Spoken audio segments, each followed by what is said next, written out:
There we go. Now we got her. Hello, everybody. Welcome to live. It's Lauren. Lauren is in the house.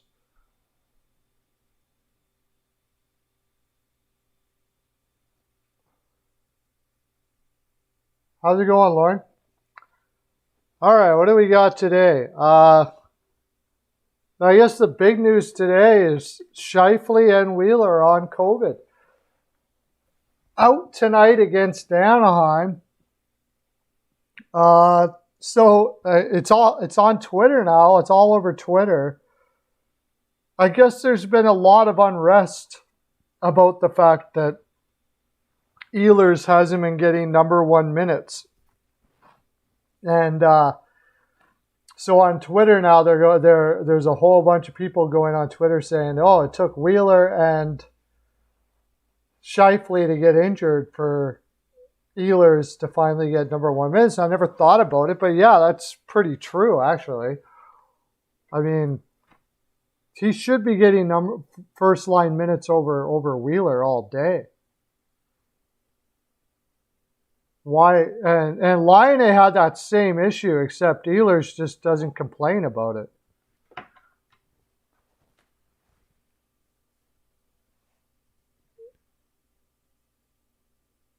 But Laine did complain about it, and now he's out. So that's going to be an interesting game. We'll talk more about that when we're doing the games. The games last night, the Bruins outplayed the Flyers and ended up winning. But I'm going to wait till some more people get in here, because I know we got more people coming into the land than this.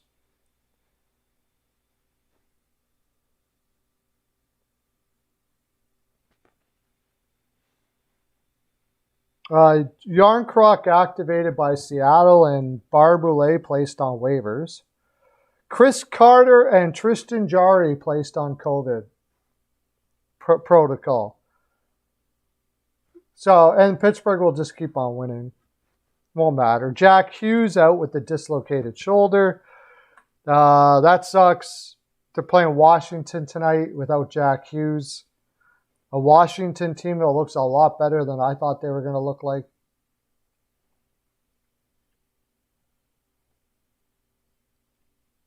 Oh, Hughes will be evaluated next week.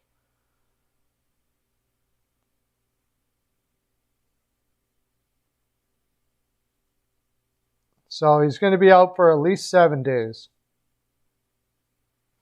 That's like, he just looks so good already, and it's just crappy. Nobody else is here. It's just you. I don't know where everybody is today.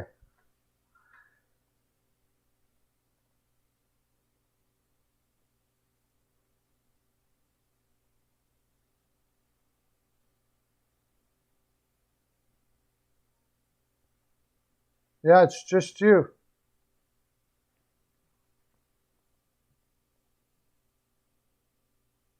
So I guess we can just talk Carolina stuff for now. Jeez. Jarvis going to be in tonight. Let me get rid of all this stuff. I did a video just a minute ago.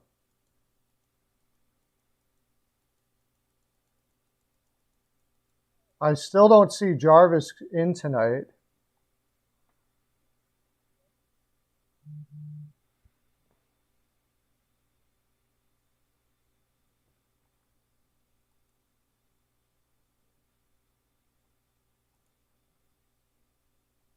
Yeah, I still don't see where it's like it still says that Jarvis is a scratch. Is he going to be in tonight or what? From everything I've seen.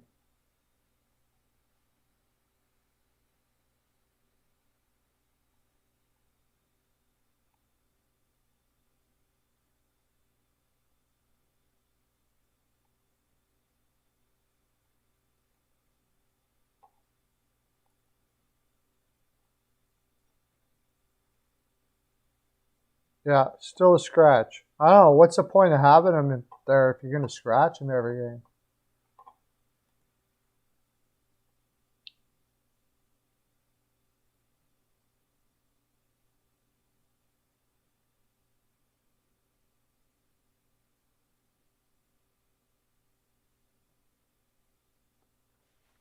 Oh. Hey, how you doing? Somebody else is in here. Woo. Uh, yeah, he hasn't been playing fourth line. I guess he must have just saw the minutes he's been playing and they assume he's on the fourth line. He's been playing 5-on-5. It's common for players that are new to a team to not play on the power play and stuff like that until they practice with the team for a while. CL, woo, how you doing, buddy?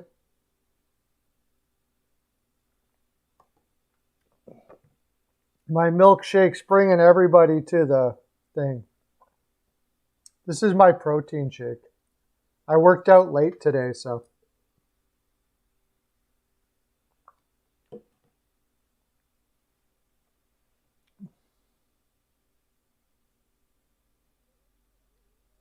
Yeah, I don't know. Yeah, not a really good time to be making fun of any team for Montreal right now.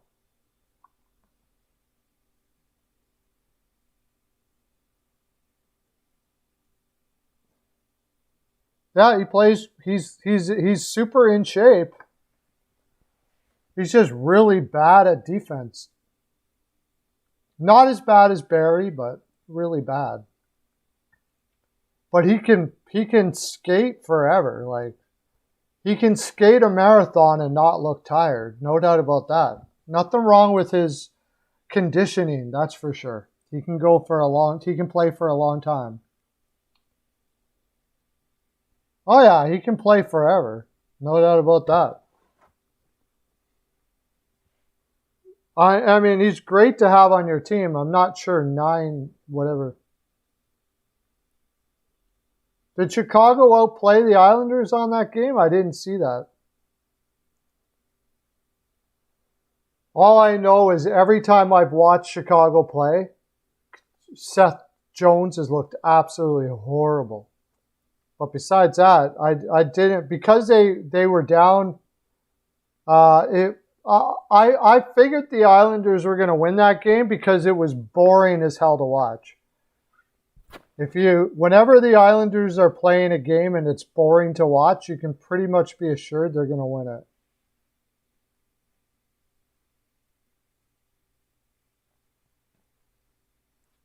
Well, he didn't play well in Columbus either, so.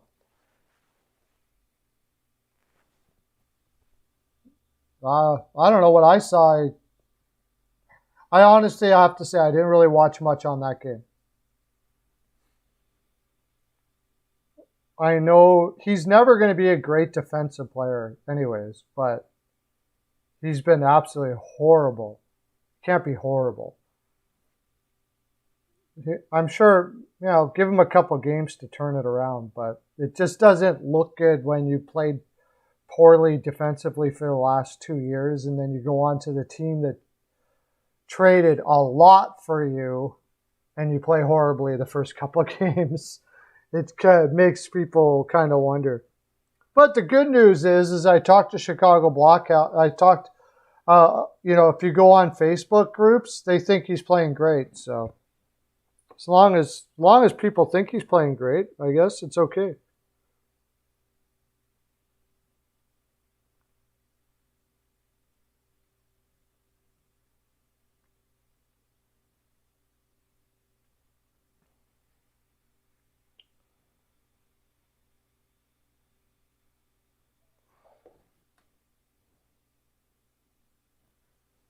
As long as people think it, but I don't know. I don't know about last game. I didn't really watch much of it. Can't remember what I was watching more of at that. I was watching more. All I know is when I went to that game, it was pretty boring most of the time, and I was like, the Islanders are going to win this for sure. Because whenever it's a boring game, the Islanders win it. Sort of like CBJ used to be like that. The Columbus Blue Jackets used to be like that.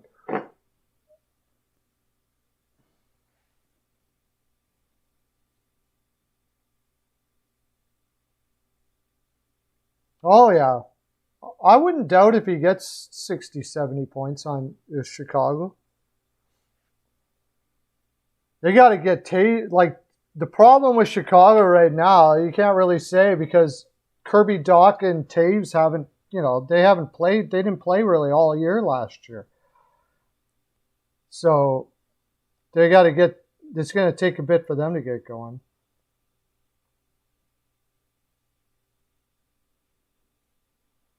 Oh, it does.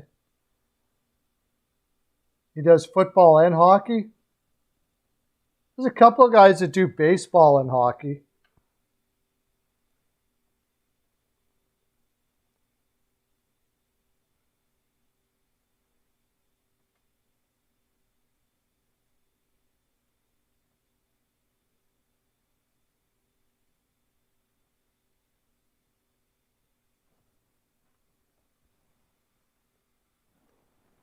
I think Jim Jackson does baseball as well as hockey.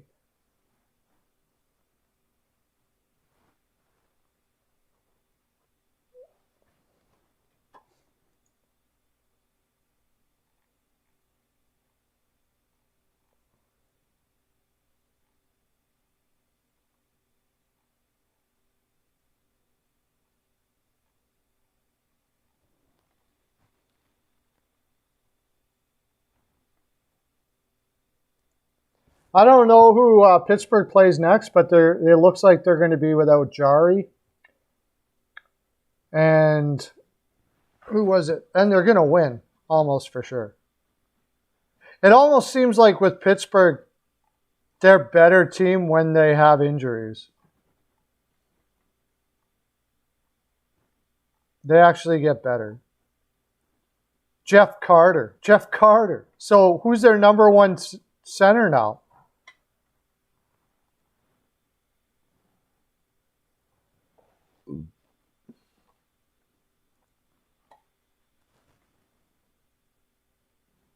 Yeah, Mike Smith.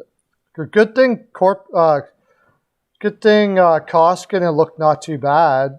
We'll see how he is, but he seems to be okay as long as you don't overplay him. Carter, yeah. So with that, oh my gosh, Ivan Rodriguez is their number one center now, with Gunsel and Kapanen. They got Drew O'Connor playing between Zucker and Heinen. And then Anton Reese, Bluger, and McGinn. Like, how is this team going to win? They're going to win, and you're going to be like, how did that just happen? It doesn't seem to matter what happens. Ulysses, how you doing, buddy? Everybody, Ulysses is in the house. Woo!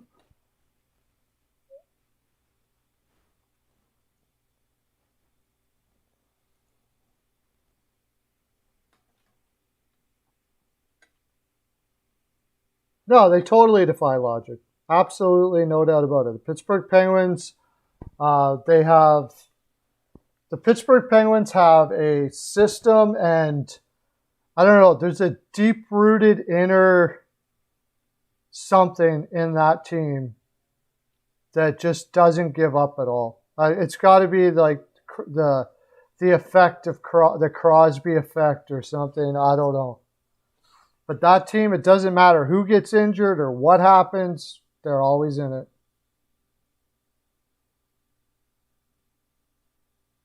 Yeah, lots of hockey.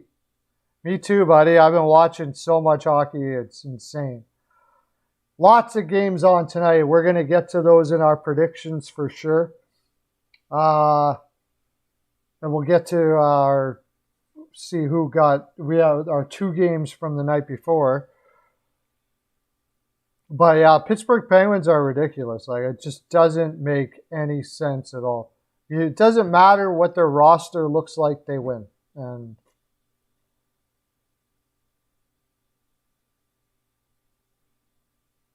yeah, Sullivan Sullivan never gets a coach of the year. He's getting it this year. If they make the playoffs, he's getting it. Right now, the only team, we'll see what happens. Watch now, Ottawa will make the playoffs and DJ Smith will get it or something like that. Like, there's always some coach that takes a bad team and then takes them out. Or the year when Cassidy won it, first of all, it should have been Tortorella. But if not Tortorella, it should have been Sullivan. Cassidy wasn't even number 2. Like, he was 3rd on that list of coaches that should have got it. I don't know what he does. Is he bad to the media or something like that? Is he not? Like, he looks like a guy that's always available to the media. I never heard him say anything like Tortorella. Tortorella, I could see not getting votes just because people can't stand him. The media guys can't stand him. I can see that. But Sullivan, I don't get it. The only thing that makes sense to me is that it's just everybody thinks that it's because Crosby is there.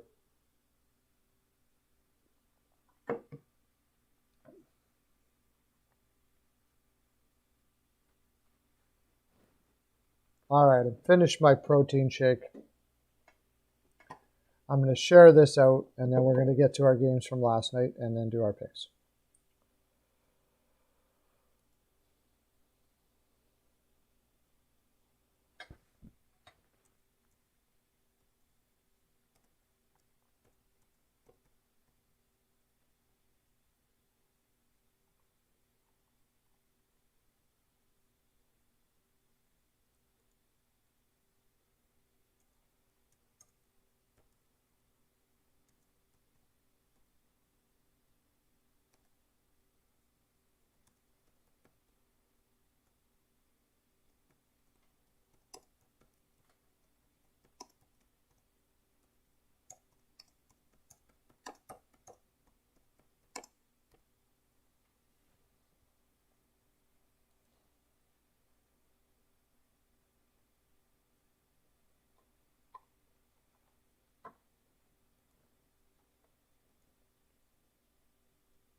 Bernier injured? I didn't hear anything about Bernier being injured.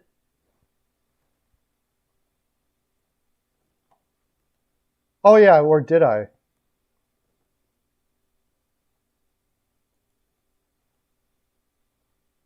New Jersey's going to get... Oh, yeah, that's right, because that's why Westbrook, or whatever his name is, playing. Wedgwood is playing tonight. That's why Wedgwood is playing tonight?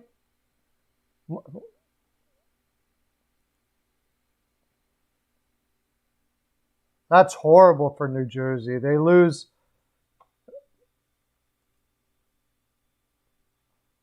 They lose Hughes and Wedgwood and Bernier and Blackwood all at the same time.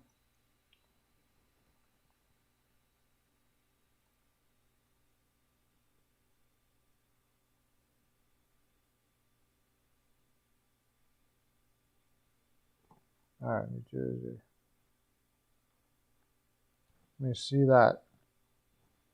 Hughes, yeah. Okay, how come it doesn't say Bernier's injured? Oh, yeah, it does. Day to day. Wow. Blackwood, when's he back? Day to day. He's been day to day forever. They got a crap load of injuries in New Jersey.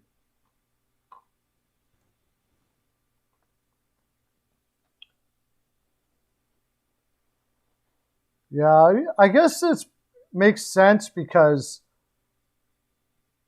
I don't know, does it make sense? The short week, I don't know, you can make lots of reasons for it, but probably just a fluke, I guess. I think that a lot of teams, because they had the shortened summer too, I think a lot of the teams are going to, if you even have close to an injury, you're going to get rest. I think teams are going to be resting up people quite a bit. Yeah, I know. Scheifele and Wheeler are on COVID protocol. I was talking about that on Twitter now. It's Ehlers is trending on Twitter about him getting a chance at the first line. I guess Winnipeg's been screaming for him to be on the first line, which makes sense. Yeah, he had 1 game suspension in the beginning of the year. The only thing we know right now is that the only ones that have it now are Ehlers, Scheifele, and Wheeler. That's it.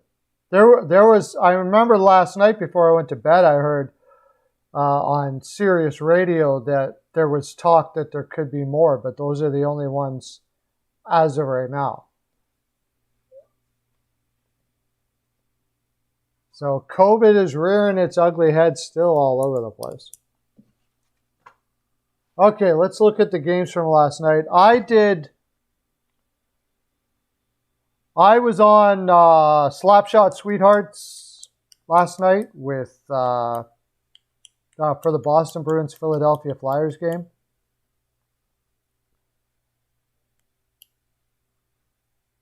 And that was fun. I did for the third period anyways.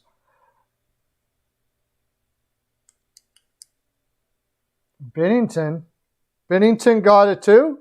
I haven't heard anything about Binnington. He played last night, Binnington.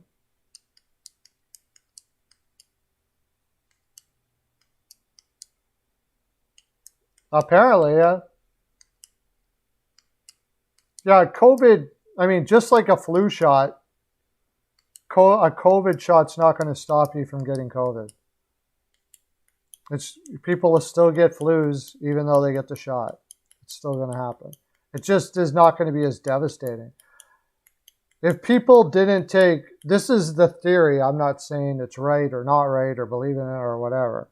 The theory is if they didn't have flu shots, people would be dying of the flu all over the place.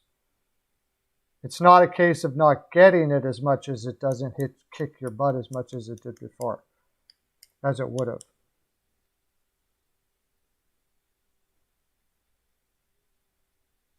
Oh, yeah, Binnington did play well against the Knights. Now, of course, the Knights didn't have Stone or Pacioretty, but that line looked really good last night. Their number one line, but the rest of Patrick looks terrible. Patrick looks terrible. He's not doing a darn thing, honestly. Yeah, he looked good. Yeah, he looked good. I think if Pacioretty and Stone is playing that game, though, it's unlikely that the Blues win that game. Personally, I think so. I think Vegas played a pretty darn good game considering.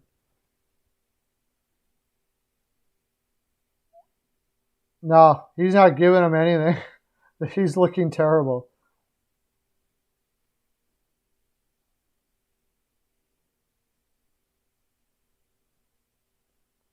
Yeah, Binnington played well.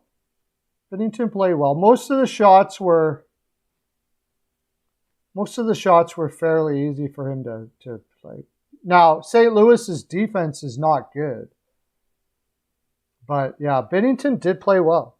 He did play really well. If he keeps on playing at the top like that, then, great for him.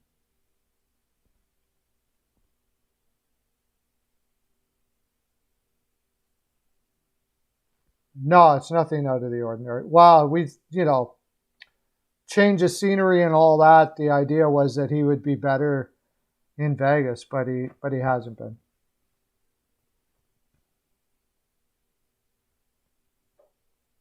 Eichel was a problem.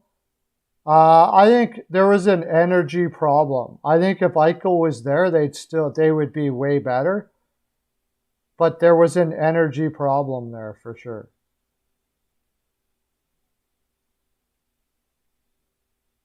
We'll find out when Eichel gets traded and see how he does. I'll tell you who was the MVP last night, I would say. It was, I always forget. Why do I always forget his name?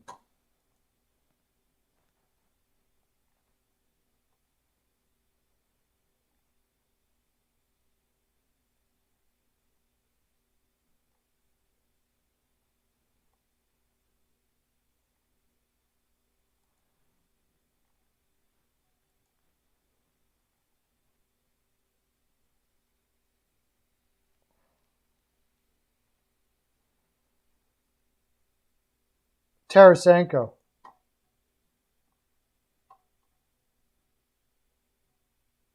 Tarasenko played fantastic last night.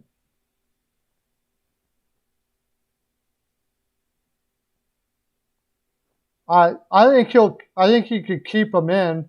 The problem is Binnington will probably make him a bubble team. But that's the problem. That's the thing is St. Louis is pretty much a bubble team right now. That's like the last thing you want to be. Yeah, Tarasenko. I think Tarasenko was probably the MVP last night.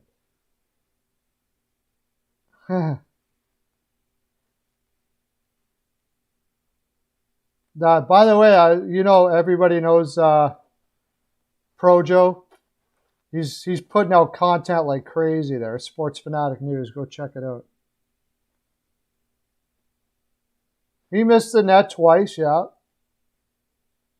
But he had more chances than anybody. He was playing really well on a few of his shots. But the thing is, he has tons of shots and chances.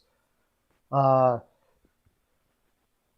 him a little bit to get dialed in. The good thing is he's getting to those spots. He blew past, who the heck? Was it Falk? He just absolutely blew past him last night.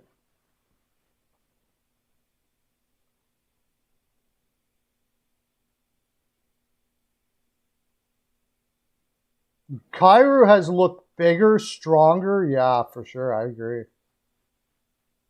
Kyrou has looked really good. Better than he has so far this year. I still don't think Thompson looks great.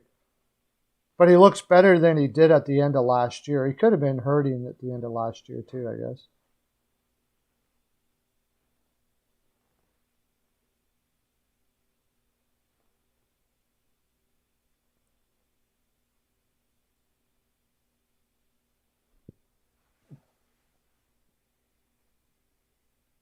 No, Kyrou looks really good. Kyrou looks better than I've seen him in his career so far, for sure. No doubt about it. I remember St. Louis did that without Buchnevich because he did that stupid, absolutely stupid headbutting thing that he did.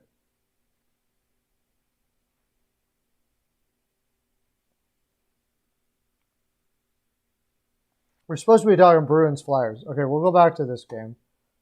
Let's go to the Bruins and Flyers. The Bruins outplayed the Flyers last night. And the Flyers still won. Konechny, they hit their shots. That's the thing. When you the best thing I took out of last night for Philadelphia was the fact that they were shooting.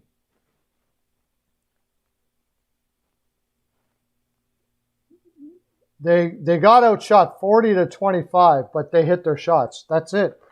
Simple as that. They were picking corners when they needed to. Keith Yandel got his 5th assist. Holy crap. Cam Atkinson got 2 goals. One of them, he didn't even really shoot it, but he was in the right spot. And that's what's great about Cam. He gets into those spots. When he's playing at his best, he gets into those spots. He's going to cheat if you give him an opportunity to. He didn't get points in Columbus because Tortorella had him playing so far deep in his zone and coming back and not letting him take any risks at all, like he does with everybody. But here in Philadelphia, he can take a few more risks.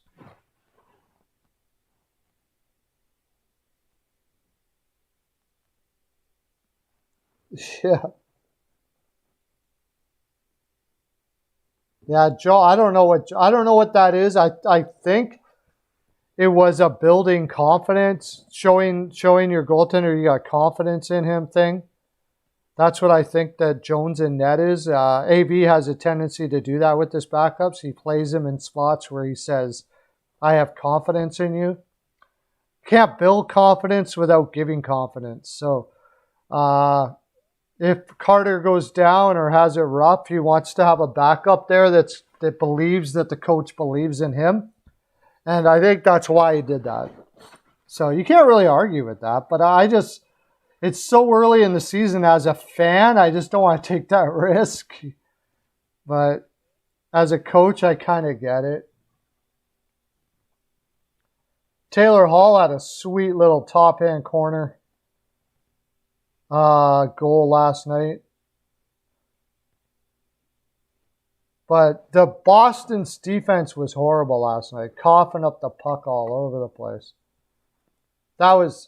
They did outplay them, but their defense did cough up the puck a lot.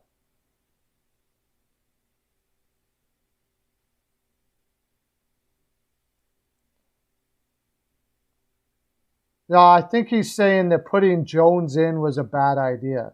Not that Jones didn't play really all that well. Jones played pretty well, I would say. He played about as good as you ever saw him in San Jose. So,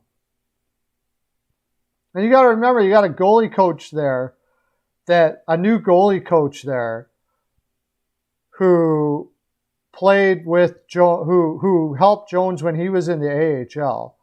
So there's a really good chance that the goalie coach put in a recommendation that Jones play in that game. And if you're a coach, you're going to have to go with that. You trust your goalie coach. So that's a good possibility. He played as good. I said he played as well as you pretty much saw him play in San Jose. So take that as whatever you think. Swayman didn't look the best, no, but they did pick the corner quite a few times on him, too.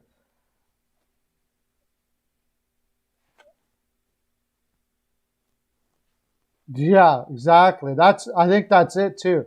He looks good because we expected him to look a lot worse. What was the score? 6-3 Flyers. Seattle, you were closest at 5-4 Flyers. Everybody else, Mercer had the Flyers, and then Weichel had 5-2 Bruins. Weichel's not in the house. Where the heck's Weichel?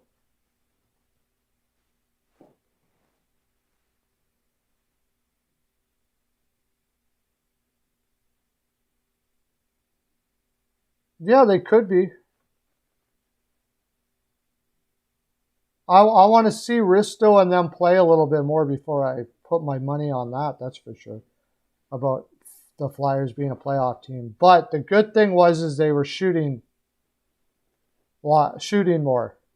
They only had 25 shots, but last year they were taking shots at points where last year they would have passed. You got to still remember, Boston did outplay them. They won, but they were outplayed. So, am I confident? No.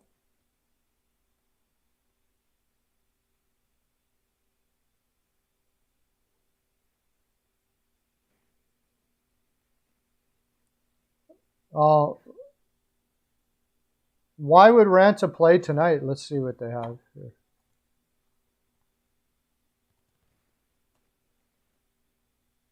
Oh my gosh. Oh, thank God. Woo! Oh, I took Florida and I was a little worried because Landeskog is back. But Jonas Johansson is playing. Oh, I got to put the over in on that. Jonas Johansson's playing for the Avalanche. The only thing about that is when Jonas Johansson plays, Colorado plays like a really strong defensive game.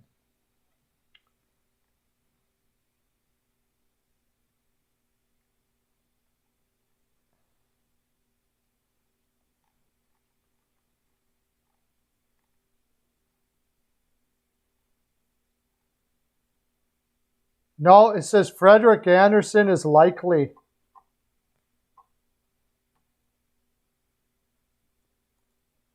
Frederik Andersen is likely.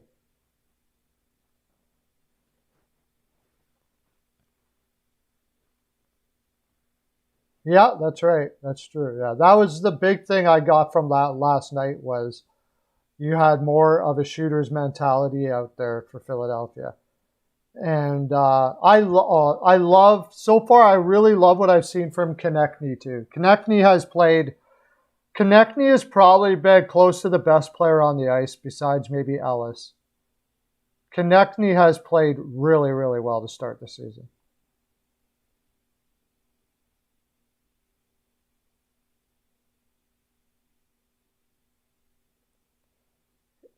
I watched him. He didn't look solid to me.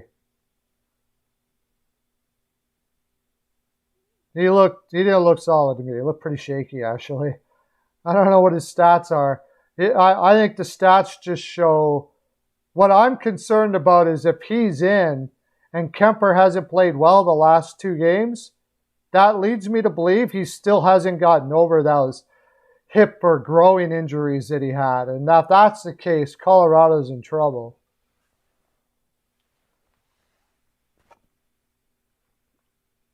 Hey, Hockey News Reports. I can probably get in touch with you tomorrow if that's okay about the spreadsheet. I should have time tomorrow. I don't know what time you have, but I should have time tomorrow. We're talking about the Bruins-Flyers game right now. So, as far as the Bruins are concerned, same problems on defense from last year that I saw. Coughing up the puck quite a bit. Forbort, I mean, it's only a couple of games. I know they still got to work together. They got to gel together. It's just concerning when you see the same thing as you saw the year before. You know, everything else is going well, but they cough up the puck in too often.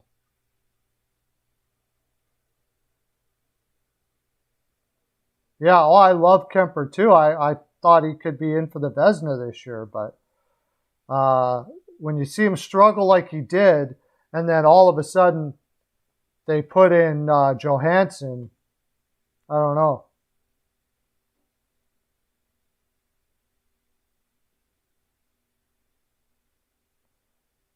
Yeah, I mean, I thought Forbort did pretty well for the Jets, but who do they have him playing with again? They have him playing with McAvoy, don't they? I didn't really see him being the problem, though. I saw the rest of the defense being the problem. Grzelcyk, Clifton, Riley, they were the problems last night that I saw. It was the rest of the defense that was a problem.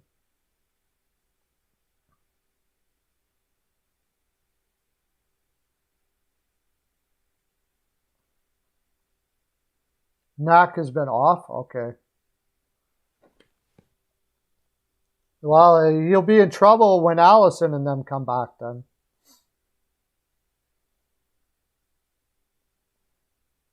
I think McAvoy, I'm glad Fox won it because they finally gave it to a guy whose team didn't make the playoffs. But if they would have gave it to McAvoy last year, I wouldn't have argued. He was everything for Bruins defense last year. Everything. So he's everything for their defense that I saw this year. He's a beast. Absolute beast. He's worth 9.5 all day. Let me ask you this. If you were to give 9.5 to Jones, Nurse, or McAvoy, which one would you give it to?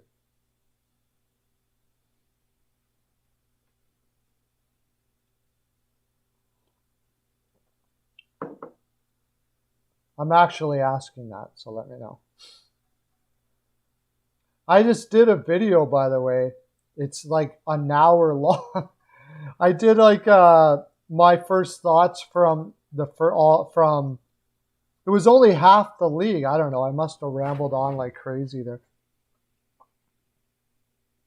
Nurse. No way. Oh my God, no. I'm surprised somebody would say that. I'd take McAvoy all day at 9.5 over Nurse.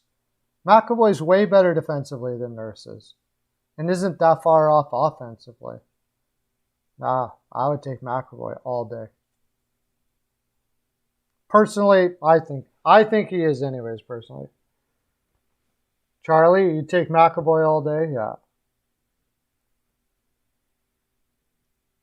To me, if Nurse is worth 9.5, he's worth like 11.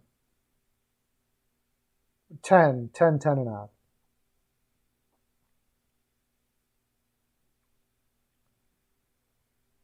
I don't know. You think about it. What if McAvoy played in Edmonton? How many points would he get? You got to remember who he's passing to. But then again, he's got a pretty good first line there in Boston too. So you probably got a point. Yeah. Nurse would probably get more points, I guess. Yeah. But I just think that McAvoy crushes him defensively. And when you factor in some of the point production, I would take it. Well, yeah, if you go by age and everything, for sure. If you go by age and everything, yeah, that changes things. I'm just talking about straight up as a D-man. Jones isn't even on the list. All right, let's look at the next game. And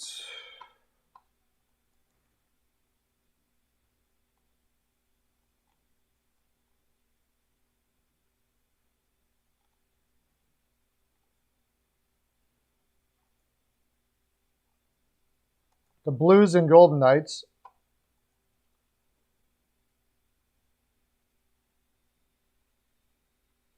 Yeah, the Golden Knights outshot the Blues last night. They were fairly easy shots. They, for the most part, but there was the top line of Carlson, Smith, and Marchessault was everything for Vegas. How many shots did everybody else get besides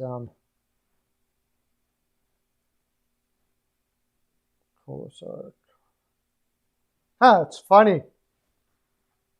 I say that. Okay, yeah, they got that line. Carlson, Marchessault. Oh, Smith didn't get a single shot last night. But Carlson and Marchessault got 8 shots together. Kolasar played really well. Howden did not. It was their lower lines. They couldn't do much. Peyton Krebs had a good game. He looks good. And Leschyshyn looks like he's getting more confident every day. But they were definitely overmatched on their lower lines. And that was really the problem. They threw a lot of pucks to the net because they knew they had to. They weren't going to be able to out finesse St. Louis. Pietrangelo had 6 shots. He was shooting from everywhere. Just as soon as he got the puck on his stick, shoot. And like I said, Tarasenko had a great game. How many shots did he have? 7 shots on goal. It was probably the best I've seen Tarasenko play in a long time. Kyrou got his 5th assist.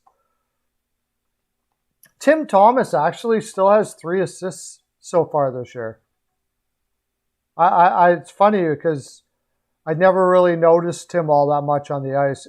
When they do talk about him, he's mostly playing on the perimeter.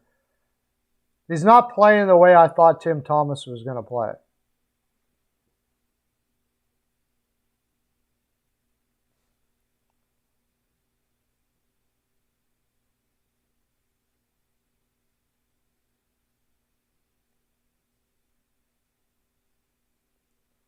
Yeah, Ryan O'Reilly looked pretty good. He looked like Ryan O'Reilly, the way he always plays. He gets around without being like he's not the greatest skater, but he's really smart. He knows where to find his places. He knows how to what's the word I'm looking for?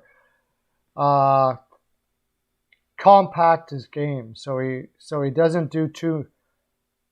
He doesn't overplay the puck and all that stuff ever. Shen had a huge hit last night on I can't remember what defenseman that was for Vegas, but he just absolutely smoked him. And he did play well. St. Louis is playing really well, especially on their forwards. I just really don't think that defense is going to hold up over time. That's my only problem. Parayko is playing not too bad, considering he's been off for as long as he has. Looks like it might turn out okay for him there. We had, what was the score? 3-1 Blues. I had 5-2 Blues. Lauren had 3-2 Knights. Mercer had 4-3. Weichel had 4-2. And CL had 3-2. It was an interesting game, all right. It's amazing how everybody can watch a game and see different things, eh? They don't, hey, John, there's Weichel. He's here in the house now. Woo! Weichel in the house. Thanks for coming in, bud.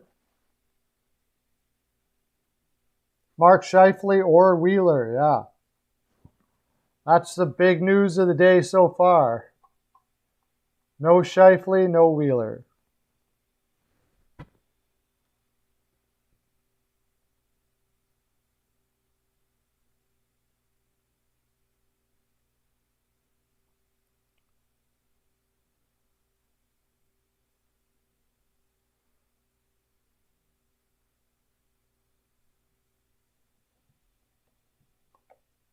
Yeah, Lehner played well. I didn't even bring that up, though. I thought Lehner did play well. But he did get beat on that one. But overall, I thought Lehner played excellent. Excellent. I know if you listen to the Vegas chat rooms, they're very concerned about Lehner. I mean, some people are. Not everybody. But what I see is I think they'll be fine. I don't think goaltending is going to be their problem. Jets are in trouble, but Ehlers gets to be on the top line tonight. And watch out. I'm telling you, man. I don't know. It's funny. I never even really thought about it, but it was trending on Twitter for me anyways, that Winnipeg fans are like freaking out that finally Ehlers gets to be on the top line. And I agree. I never even thought about it. I don't know why. I never thought about it. But Ehlers should be on the top line for sure. Nick Foligno's hurt for the Bruins. That sucks. That makes you want to hold your breath right there because, you know, he was hurt at the end of the year for Toronto. And now it's like only a couple of games in and he's hurt again for Boston. You think they need to fire Sell? Wow. I don't think that's happening.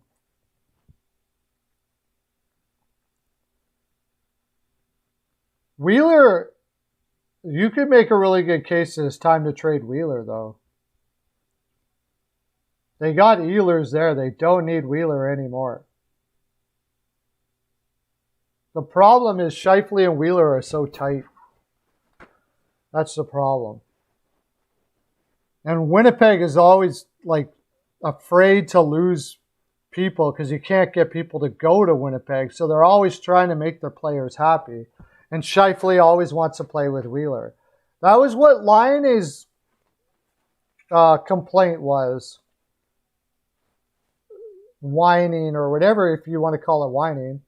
That he couldn't get on the top line because there was this like click between Wheeler and Scheifele, and he'd never get up on the top line.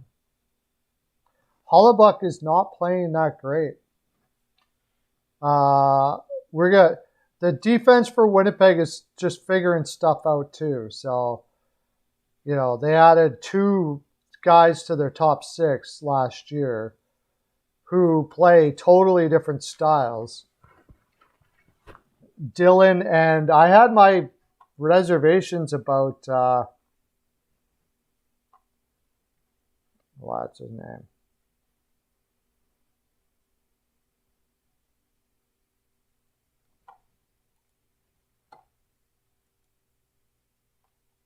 Let's look at Winnipeg here.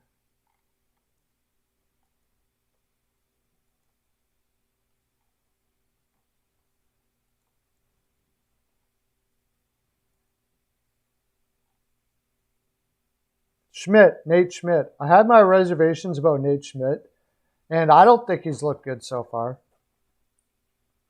Oh, I didn't mention Logan Stanley was out. I think was it the Anaheim game where they went into overtime? Paul Maurice had Logan Stanley on the ice. I don't think it was Anaheim. Who did they lose to in overtime recently? Was it Minnesota? I think it was Minnesota, yeah. Logan Stanley was on the ice in overtime. Yeah, wild. Gavin time. What's Gavin time? Hellebuyck, yeah. Game time.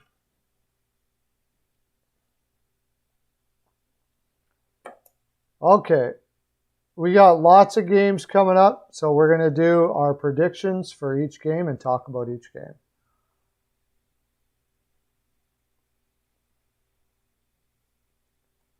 You know.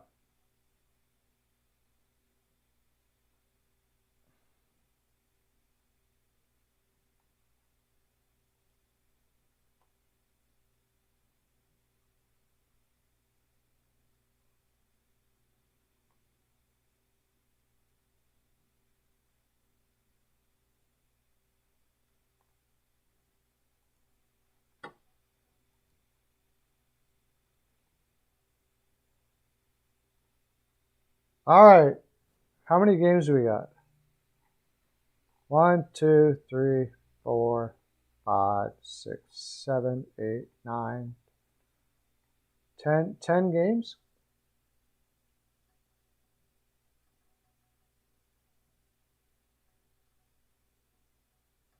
Lauren will be happy. We're starting out with his favorite team. Hurricanes versus the Canadiens. Anderson is in, and they haven't yet said that Allen is in. But we have a Canadiens team, of course, that is hurting really bad and can't seem to find their rhythm after being on a complete high, then getting all the lows. You know, you could just imagine you go to the finals, and then the offseason, you have a short offseason, and in that offseason, your buddy Danault gets traded, and Weber says he can't play, and then Perry decides to go to Tampa Bay, and then Price has issues, and oh my gosh, it's just like boom, boom, boom, boom, boom. You get a goal, you get a goal. Yeah, that's right. That's how Edmonton is, too. That's how it is, yeah. McDavid scores a hat trick and then just stands around going, you get a goal, you get a goal. Martin Boo. Yes, Martin Boo needs to go in net. They got to put him in.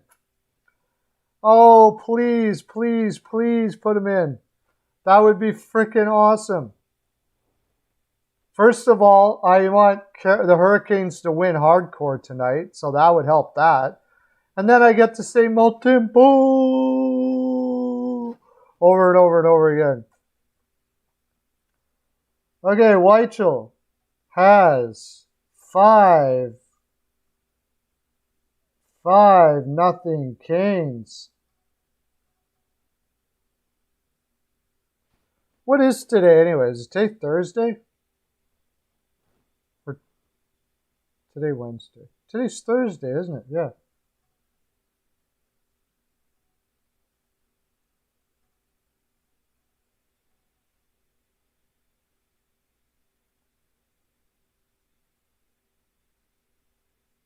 Okay, 5-1.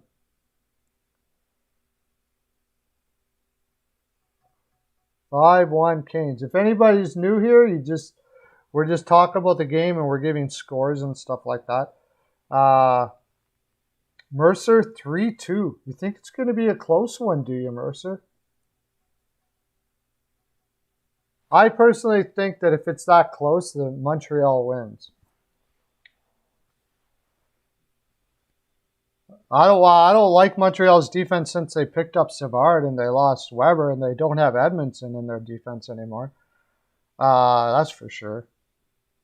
You're going to take 4-3 Habs, CL? My gosh.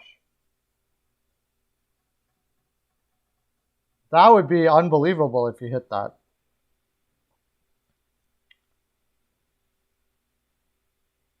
Well, what do I got? I think I just got Canes ML. They can keep it close as long as they don't win it. I got Canes. Yeah, I need the Canes. So I don't want to see any funny stuff going on there. I can't see them turning it around today. I don't know.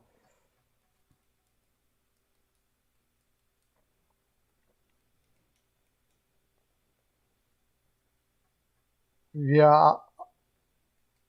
Now, have you been watching Montreal a lot?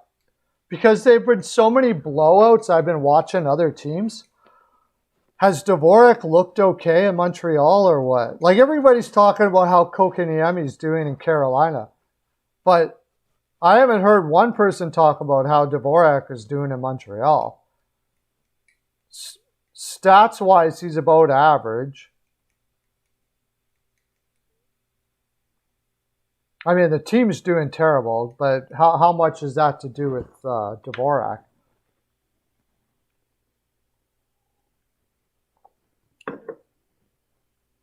And that was the other thing, Kokaniemi. I don't know if it was getting rid of Kokaniemi.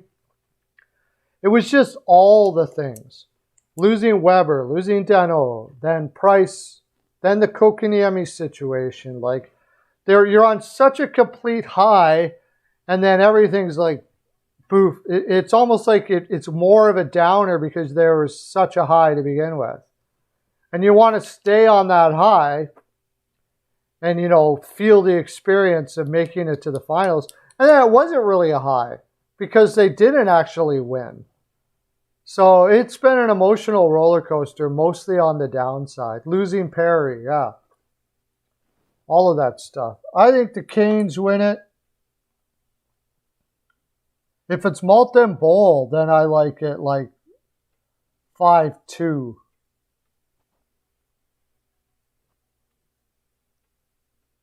If it's Anderson, I'm going to say 4-0. I'm going to say 4-0 Canes. Yeah, I can do the Perlo dance. Of course I can. On command, I'll do the Perlo dance.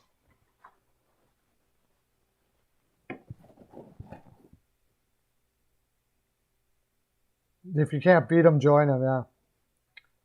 Yeah, it was just a whole big mess there. And then when you consider you're in Montreal too, with the media and everything going on around you, and you're like, hey, we just made the finals. Can we just, celebrate that and enjoy that?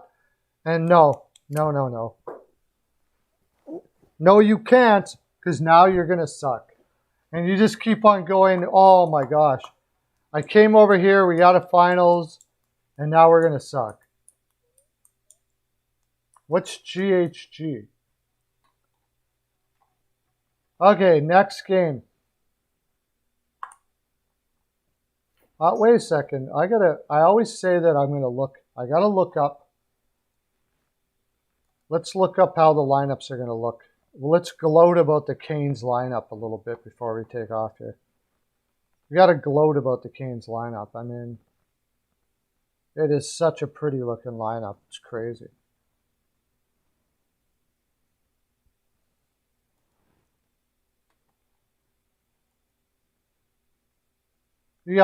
So right now they got Kokaniemi on the top left with Aho and Teravainen. What a great way to get you acclimated with the team, but put you on with Aho and Teravainen, one of the best two-way centers in the game. And actually, Teuvo Teravainen doesn't get enough credit for how good he is both ways. He's a very good two-way player too. Then Svechnikov. beasting it out with 4 goals and 4 points in 2 games already. Looks unbelievable so far this year. Vinny Trocheck and Marty Nichas on that line. Ain't nothing wrong with that. And then Niederreiter, Stahl, and Fast. Good shutdown line. Martinuk, Stepan, and Lorentz. Great 4th line. Like, that freaking top 12 is awesome. So good. Ethan Bear's playing pretty darn good so far. And then Frederick Anderson, as long as he's not injured, like I said, he's going to put up some incredible numbers there. And then you look at Montreal.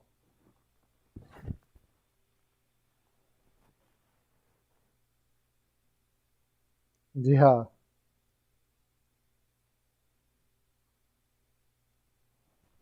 He's on the hot seat, the hockey guy says? Okay. I think it's a little too early to say that he's on the hot seat yet. He just brought the team to the finals after firing a coach. And then all of a sudden now he's a terrible coach. That would be very weird. The only way, that would be weird, but Montreal does weird things, so you never know. When you got to remember, this Montreal lineup too has no cap space whatsoever. Like, they are tapped out. I still don't understand Hoffman. Like, when you think about that lineup I just said, and then you go Drouin, Dvorak, Anderson, Hoffman, Suzuki, Gallagher. I don't understand this line. Toffoli, Matthew Perreault, and Caulfield. 2 midget guys that, I don't get that line. Lehkonen, Evans, and Armia. At least they got Evans on the 4th line where he belongs. That's good. And then the defense with Chris Weidman's not a NHL defenseman. Pretty ugly.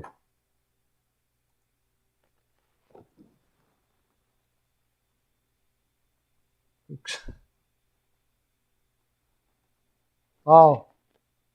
Yeah, Price did get them to the finals, no doubt about that. But there was a lot of things they did to get themselves there too, besides Price.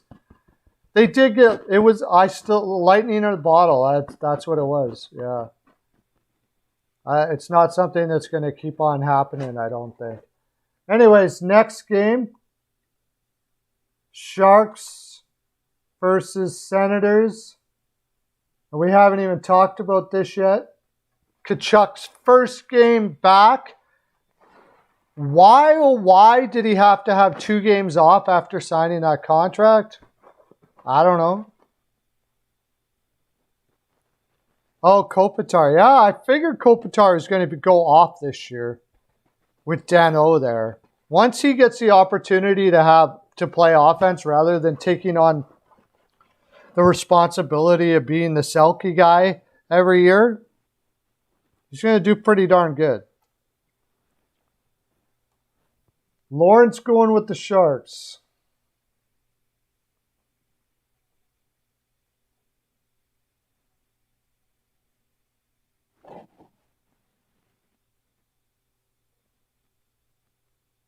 Lawrence going with the Sharks. We got a whole bunch of people in here.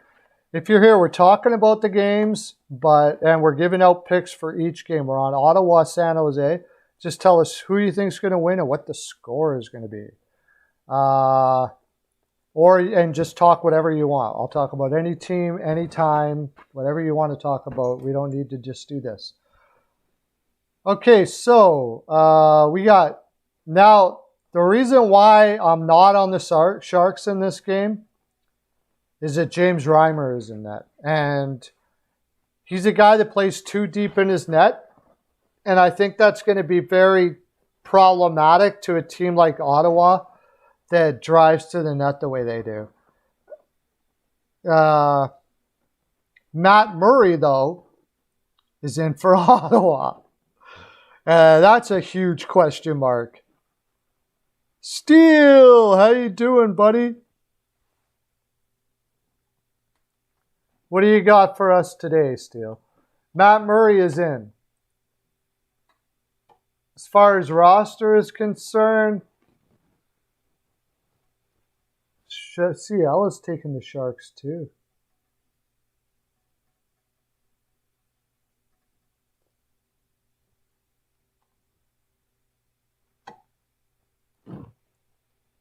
Everybody's on the Sharks so far. So I'll tell you what that roster looks like now with Tkachuk in there. It'll be Tkachuk, Norris, and Batherson. That was a great line at the end of the year last year. Now Tkachuk might be rusty here. Shouldn't be. I don't know. Maybe, I guess. Paul, I love Pinto so far this year, even though he hasn't put up a lot of points. Hey, Steele, how you doing? Connor Brown playing fantastic right now. They got Stützle on the third line. Maybe just trying to get some offense from that third line, but I don't like it. Put Paul with Tierney and give Stützle an opportunity to play there. I don't really like that too much. I guess they're trying to hide him so he can, play against some weaker competition and burn him. But Tyler Ennis on the third line with Sanford and Shaw. Shabbat and Zub has been their best defenseman so far. I'm going to come out and say it right now. Thanks for coming in, Steele.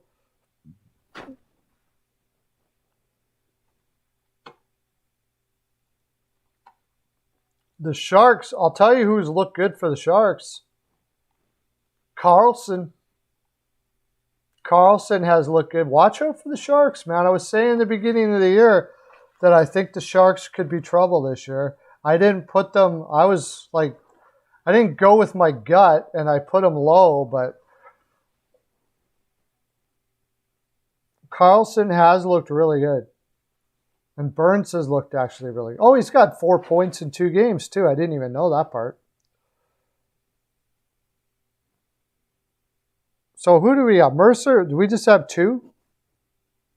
CL and Mercer? What's everybody putting in? Put your picks in for the Sens. And Sharks. I'll put mine in, I guess. I'm going to take the Sens here. I think the energy of having Tkachuk back, and like I said, I'm not a big Reimer guy. I'm going to say 4-3 Sens. 4-3 Sens.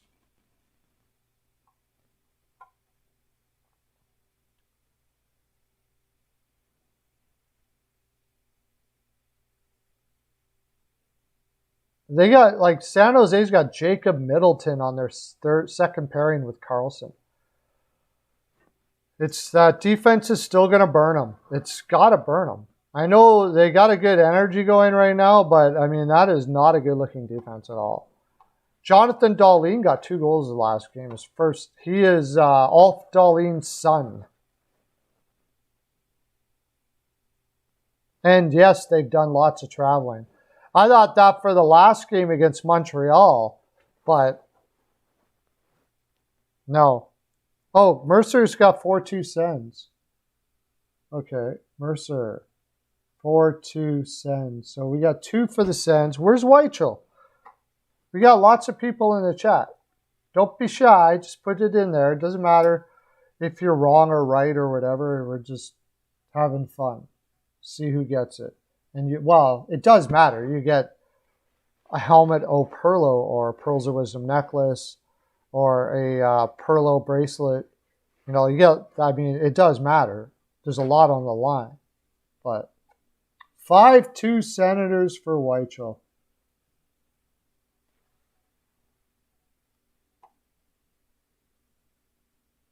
Oh, it's called the Cat Line. Okay. They should call it Tic-Cat-Toe. They should call it Tic-Cat-Toe. The Tic-Cat-Toe line. I just made it up. I know Tom Dundon is listening right now. You heard it first. You go tell Waddell and get it down there. It's the Tic-Cat-Toe line. Now you know. That's what it's going to be from now on. Tic-cat-toe. You like that or what? Tic-cat-toe. So that's all the picks we got so far. Our period for that game. So we'll move on to the next one.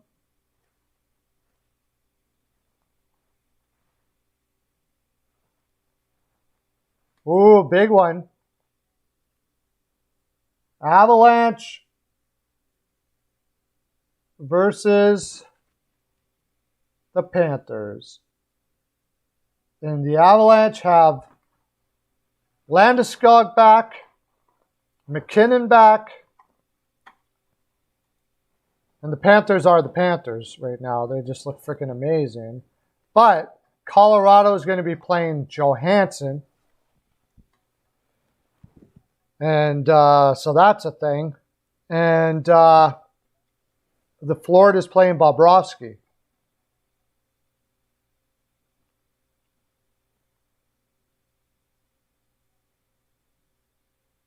Where the heck is Colorado? Colorado. So the lineup for Colorado, of course, the big top line.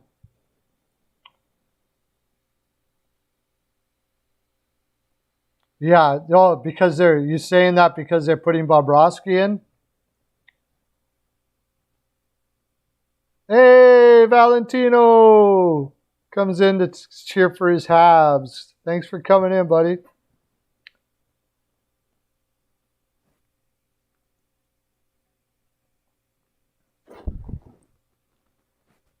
Four, 3 Panthers. Mercer 6-5 Panthers.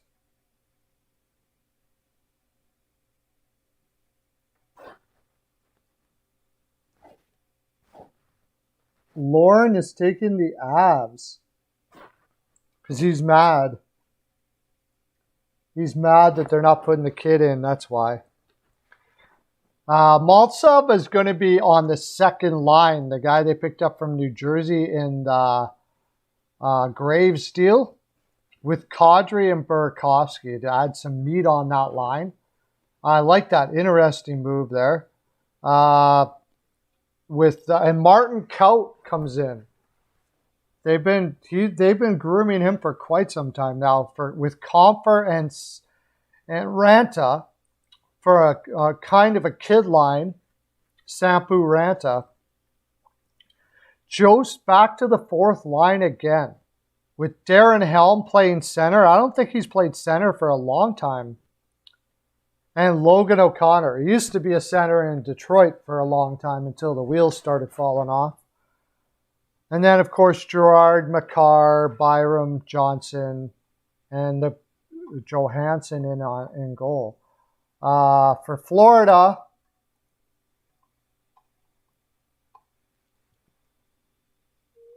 Logan O'Connor. Yeah. Play the over on the Grand Salami, Mercer.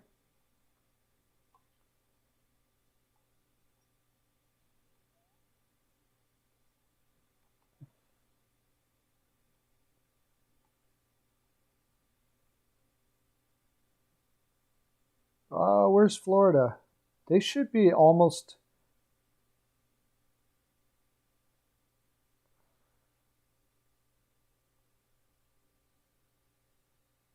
Florida. They still got $2 million left, $2.5 million left on the cap.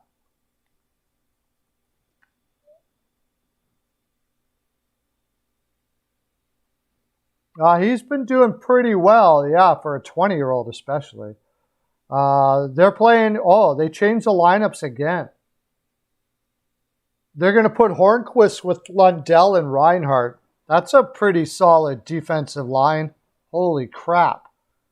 Then Owen Tippett. Owen Tippett is going to play with Bennett and Huberdeau. Why? Who was missing there? Or was he always there? Yeah, they had Reinhart there before. They got Reinhart playing the left wing. He never, as far as I know, he never played the left wing in Buffalo. Yeah, it is pretty unreal for his age at this point. And Duclair, who's injured?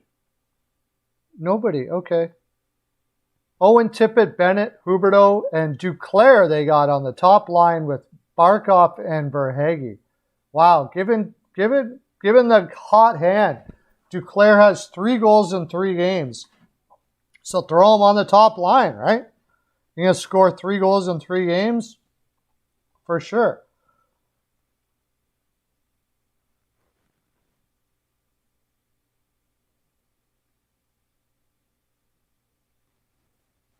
Maybe.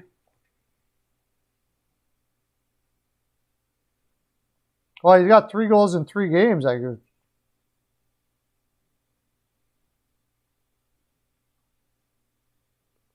Jonathan sucks for Panthers. Who, Jonathan?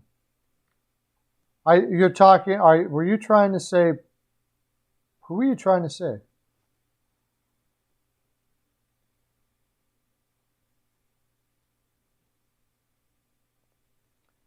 Yeah, he always ends up on the 4th line everywhere he goes.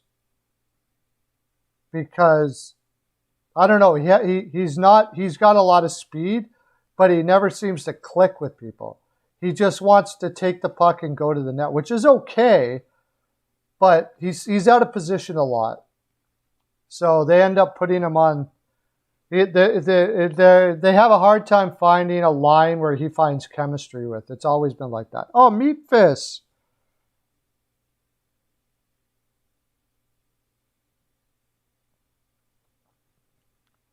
What do we have for the Canes? We just did the Canes. The Canes, we had 5-0 Canes, 5-1 Canes, 3-2 Canes. CL had 4-3 Habs, and I have 4-0 Canes. I'd have to look at that 2020 draft again before I could say that. Lundell. Well, wasn't Askarov on that?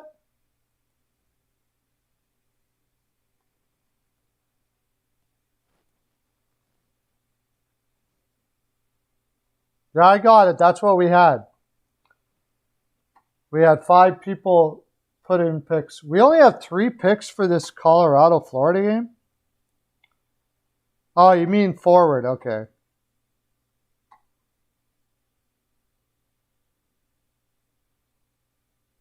Yeah.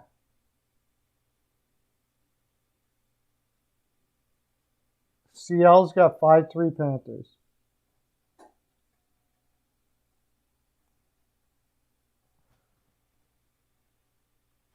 Who am I missing? I'm missing, okay, we got Mercer, Lawrence, CL. Am I missing anybody? All right, we'll just go to the next game. It's okay. Because we're just talking about the games too anyways. Anybody new in here, just put in your picks. We're talking about each game, who's going to win, all of that.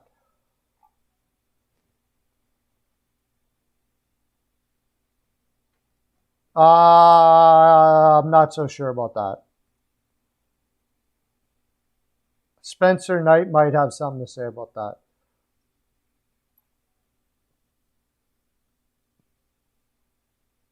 Capitals versus Devils.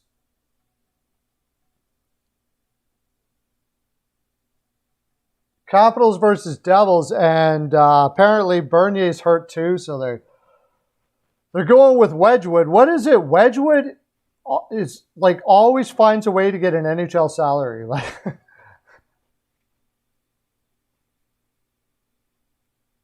as long as Ranta stays healthy, he's fine. How do I can't predict whether he's going to be healthy or not because he's been so unhealthy. Any goaltender in Carolina's system is going to be awesome. You watch what Detroit could put, what Nedeljkovic puts up for numbers in Detroit. And then think about what he did in Carolina.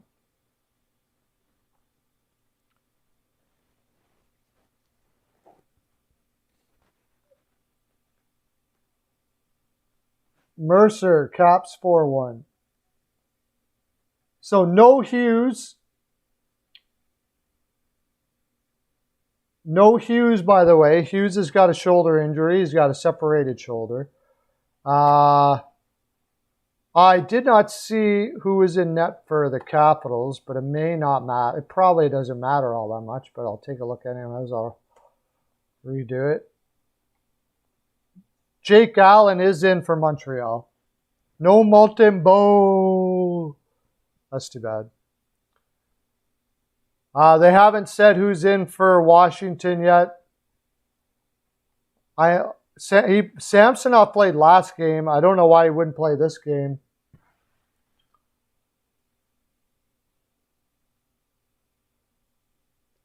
Okay. CL. Caps 5-0.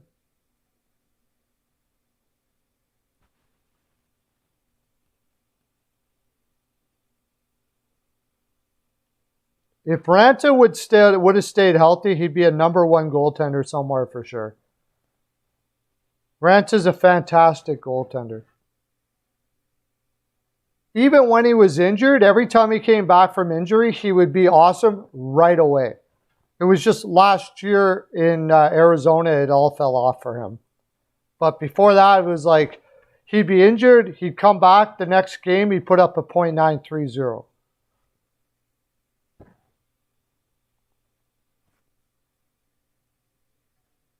6-3 Devil, or 6-3 Caps for Lorne. So yeah, Ranta will be great for sure, as long as he stays healthy.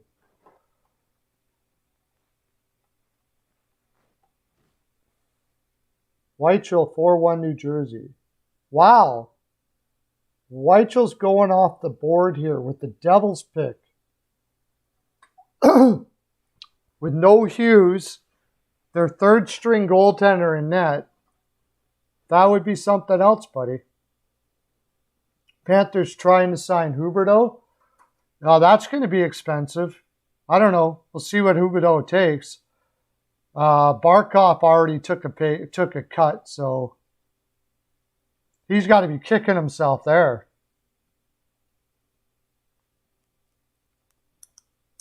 Every other team is the iceberg. Yeah, that's a good way of putting it. So I'm going to take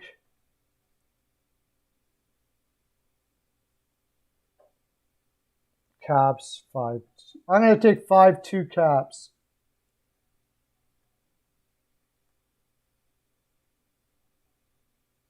Five-2 Capitals. I think they'll get 2 past New Jersey. New Jersey still has a strong, young, lot of good legs. They are at home, so they do get a bit of an advantage that way.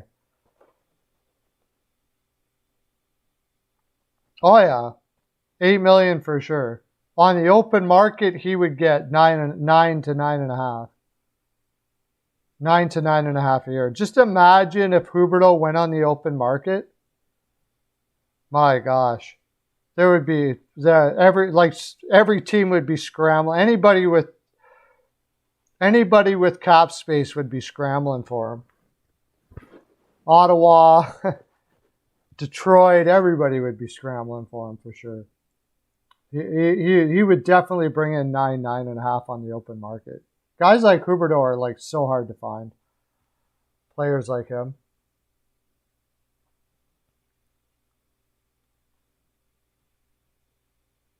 Okay, next game. Oh, I didn't even look at the lineups. Talking so much. I want to see what that New Jersey lineup looks like now. Devils, who are they putting with who? I guess Tatar should move up. Zaka Hischer-Bratt. Oh, they're putting Michael McLeod on the second line with Sharon Govich and Kukkonen. And then Johnson with Mercer and Tatar. And Geertsen is still in the lineup with Gauthier and Vesey. Wow. That's a lot of meat on a lineup right there. 6'4", 205 Geertsen. Gauthier, 6'5", 239. I think Wilson better mind his P's and Q's here today. They probably think they're going to get thrashed pretty good, so you might as well have some beef in there to take care of things if you're going to get crushed. All right, next game. Yeah, what we got? Half an hour.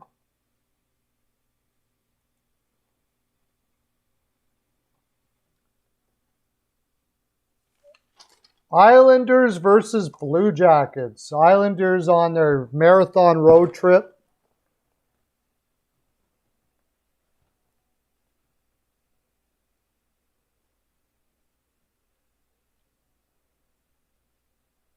Didn't they just beat Chicago? Was it Chicago that they just beat for their first win of the season? Lawrence taking the Jackets to win that game. Wow.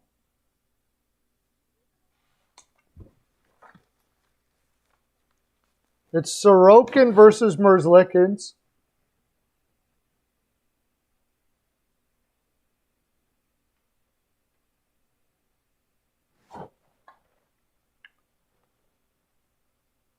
Weichel's taken 6-0 Isles. Mercer 5-2 Isles.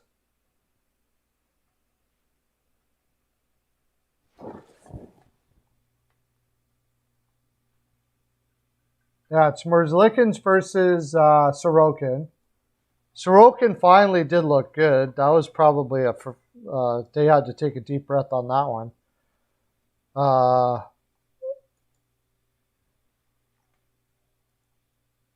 He's been changing up the lines, which is weird for him. They got Palmieri back up with Barzal and Lee.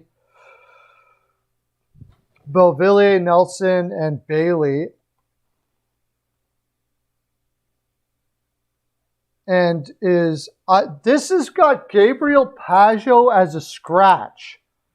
Does anybody know why Pajot is a scratch?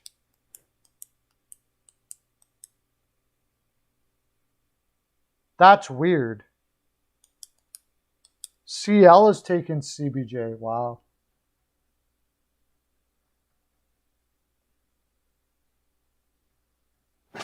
Gee, I can't. Why would Pajot be scratched? Like, not injured, scratched. Oh, yeah, Lee is out with COVID. That's right. Thank you for bringing that up. It's funny they don't have him here. No, Lee's back in. Lee's in.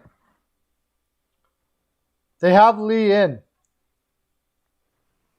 But for some reason, Pajot's not. I don't know why.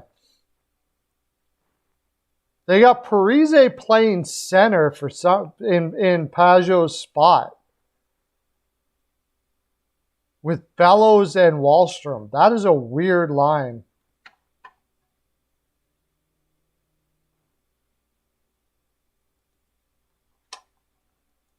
CBJ, I bet you Columbus has changed their lines around now after that loss in Detroit.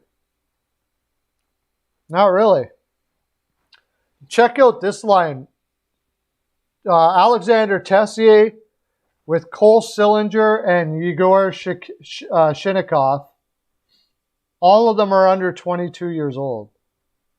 They got a kid line going there.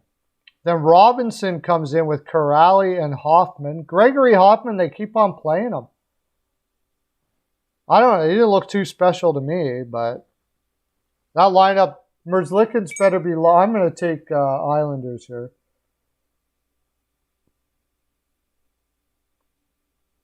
I'm going to take the Islanders 3-2. I'm taking the Islanders 3-2. It doesn't say he's out here. It says he's in. So he might have been on like a watch, but it all turned out okay or something like that. Meat Fist is taking Columbus 4-2.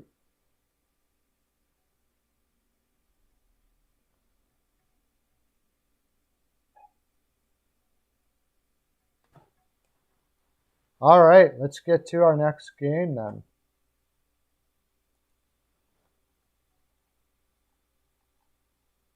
Next barn burner of a game. Flames versus Red Wings. And I'm pretty sure Markstrom is in. Markstrom is confirmed, and Nedeljkovic is likely. Calgary looked really good against Anaheim when I saw them. They actually looked not too bad. Now, it was against Anaheim. But Sean Monahan has been demoted to the fourth line. And when I watched him in Anaheim, I can see why. I actually could see why, period. I shouldn't say much. He has been struggling with injuries, but you got Gaudreau, Lindholm, Tkachuk, Mangiapane. They're going to try Dubé up the middle with Brett Ritchie. He looked horrible. Coleman, Backlund, and Pitlick. That's an interesting line. That's a line that line will definitely make life difficult for you. And Lucic, Monahan, and so they're playing Lucic and Lewis with Monahan. In other words, they're saying you're gonna play tough. We need you to play tougher, and here's some two tough guys to show you how to do it. That's what he's doing.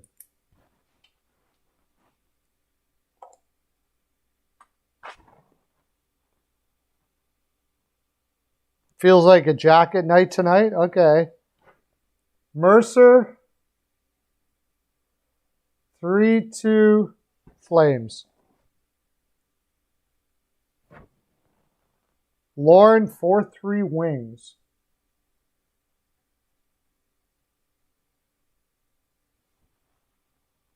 Weichel 5-4 Wings.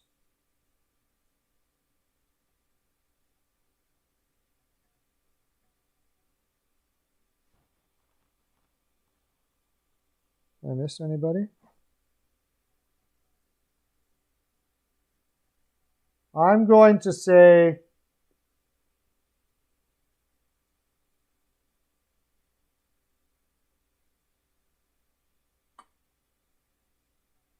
I'm going to say 4-2 Flames.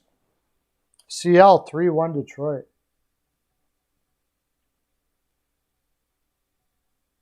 I would take, I'm on the fence about that one. I could see either winning, really. Pajot out with COVID. Oh, okay. It's funny it doesn't say that here. It just says that he's scratched. Oh, Meat Fist has taken 2-1 Wings.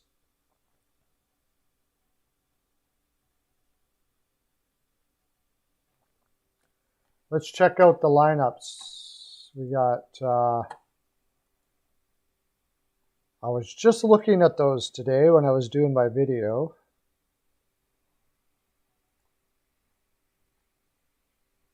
Bertuzzi, Larkin, Raymond. That line is flying. Bertuzzi's got 5 goals in 3 games. Zadina, Suter, and Fabry have really not looked good as far as all the games I saw. Nemeshnikov does like he normally does and gets points early in the season, and then he just fades off the cliff. They are playing him with Michael Rasmussen, which should help out in the physical side, and Adam Ernie. So they're playing him with 2 big guys. That's a smart move. And then Giovanni Smith, Mitchell, and Sam Gagner finally back on the 4th line where he belongs. DeKaiser, Hronek, Leddy, and Moritz Seider. I get why they got Leddy now, because Seider is... needs to learn how to play offensively more, and Leddy will certainly help you do that. Seider won't need to listen to anything Leddy's saying about defense. Mark Stahl and Gustav Lindstrom. Osterley doesn't make it. I thought Osterley would play for sure. Really. And Stetcher's a scratch. Valino has 2 goals in 2 games in the minors, by the way.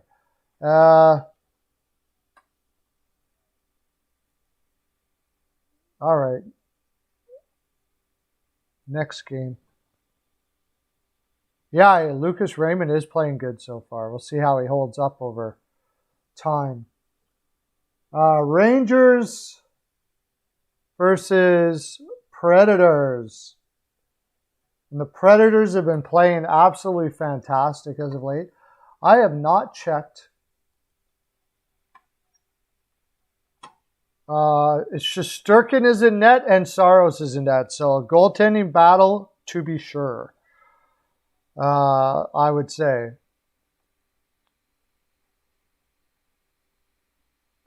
That's what I thought. Sammy Blais has been brought up to the second line to play with Heidel and Lafreniere. Hunt, Rooney, and Goudreau does not look good. What the heck? Where is everybody? Hunt, Rooney, and Goudreau, really? And then Gauthier, Barron, and Reeves? They got a lot of people hurt? Or who are they scratching?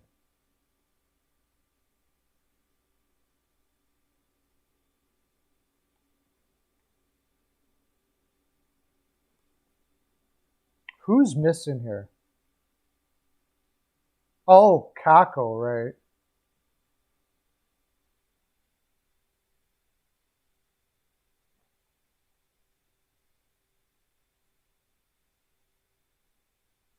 Oh, Ryan Strome and Kako.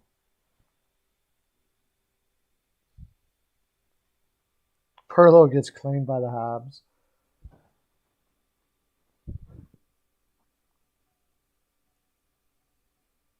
Five, 3 Rangers. Oh.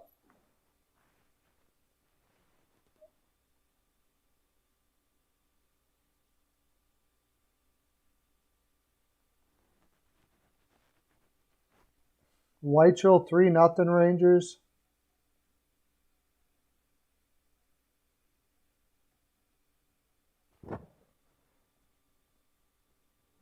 Meat. Fish 4-3 Preds.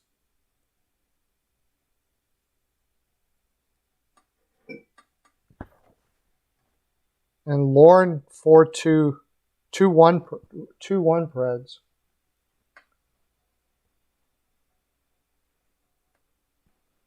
And Perlo, I got 3-2 Preds.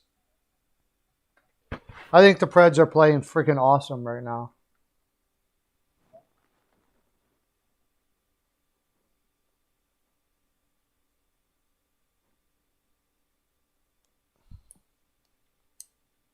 Well, if I got waived, I'd be happy to get picked up by anybody so I can still make NHL money. But right now, I'd want Florida to pick me up. Oh, so I got the best opportunity.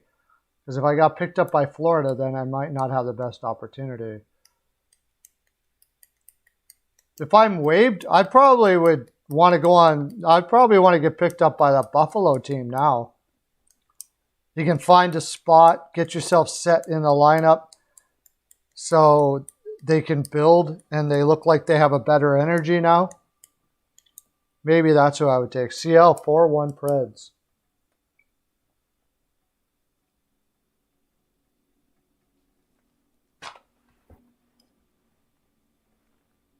Oh, Hockey News reports 3-2 Rangers OT.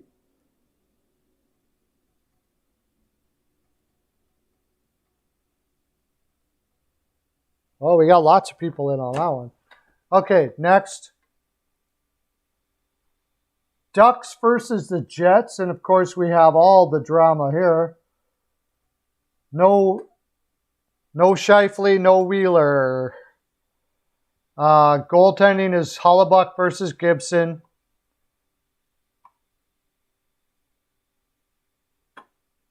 And let's see what the Jets are going to do for lineups.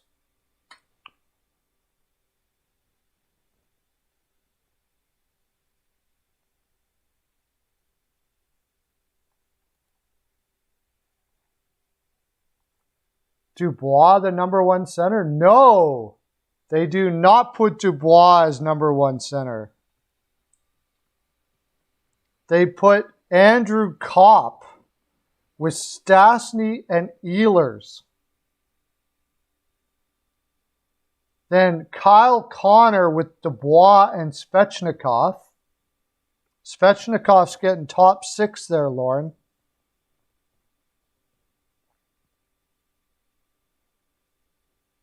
Harkins with Lowry and Vasilevskiy. And Toninato and Nash. So are they playing? They got 7 defensemen as of right now. I don't see that sticking like that. Maybe. They just sent Cole Perfetti down, so.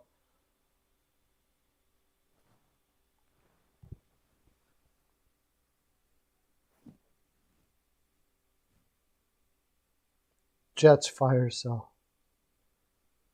Okay, Whitechell 4-0 Ducks.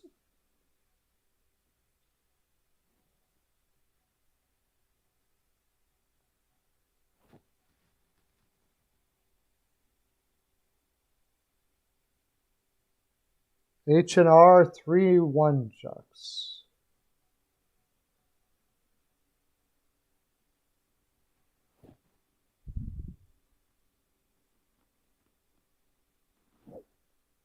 Meets 4-2 Ducks. CL 3-2 Ducks.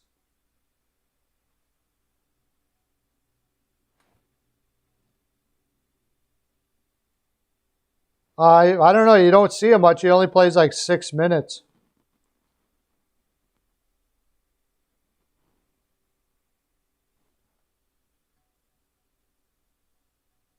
I'm going to say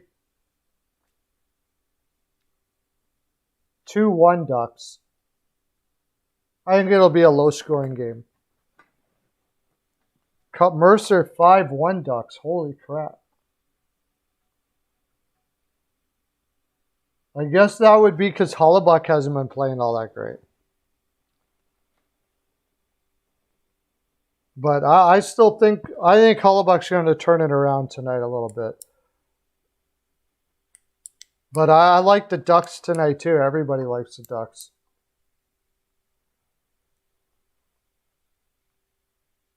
Let me see. What do I got? 15 minutes left. I'm going to look at Anaheim and see if there's anything new with them that we don't know about.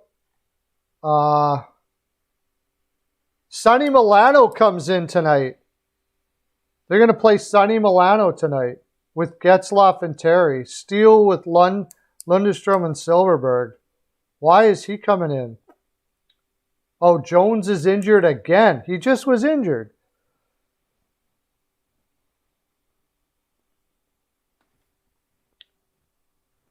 I don't know. Hellebuyck has got to pick up his socks because he hasn't played well to get that. Oh, you're saying that because they're both bad right now. Oh, Lauren 5-0 Ducks. Okay. Did I not put that down? Oh, I guess not.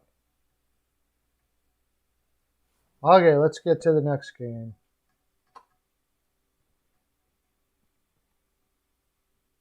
Canucks versus Blackhawks, and I have no idea on this one.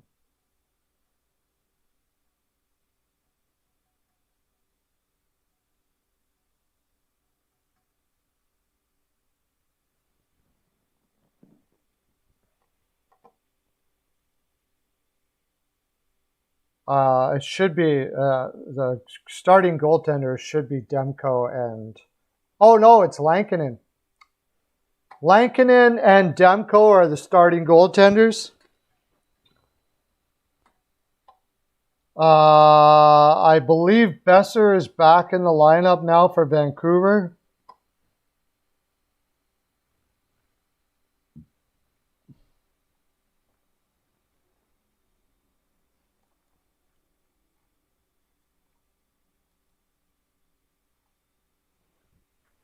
Hoglander, they finally put Hoglander on the number 1 line.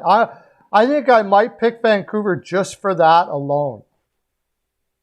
Is that because somebody's out?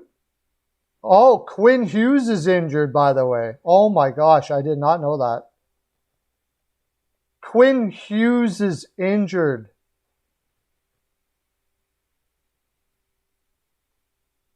Anyways, Hoglander, Pedersen, Besser, Pearson, Horvat, Garland. That's fine. Dowling. Oh, they're putting JT Miller on the third line center with Podkolzin.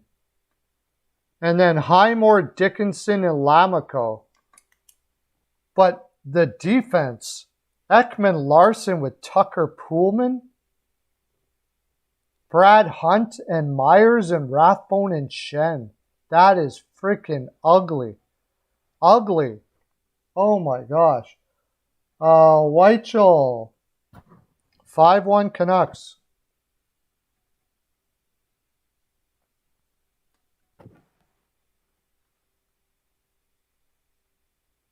Mercer 4-3 Canucks.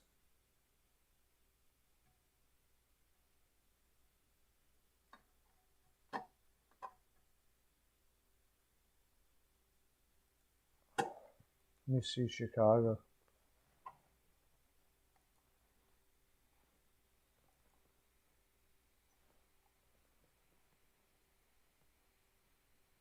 Nothing much changed for Chicago. 2-0. Hawks 3-2 for Lauren.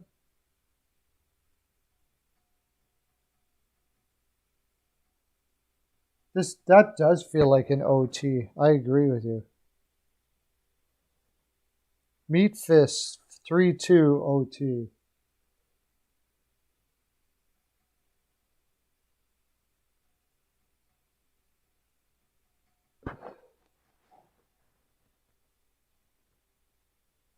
H&R 2-0 Canucks.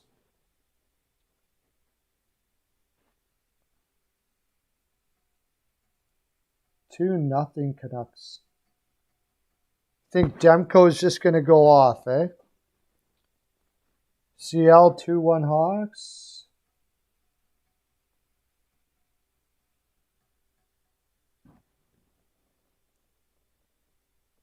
All right, see ya. And Perlo, I'm going to take Chicago here.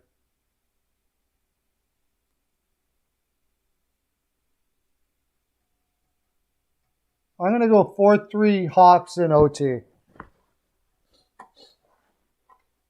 All right, next game.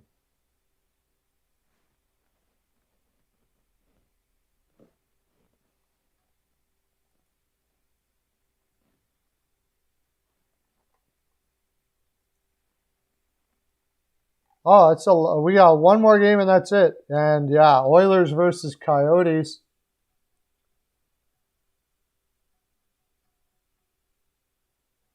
The two worst defenses in the league.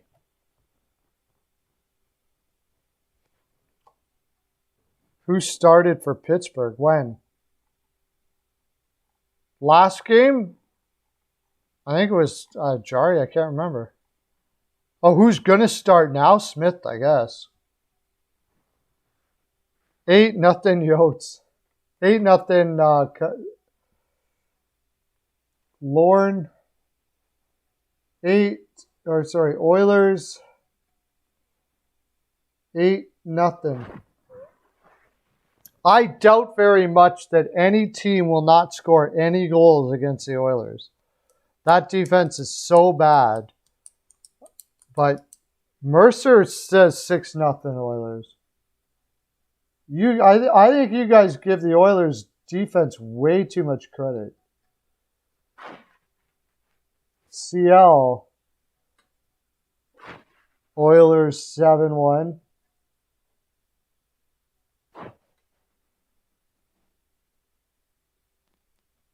Louis Erickson gets the hat trick.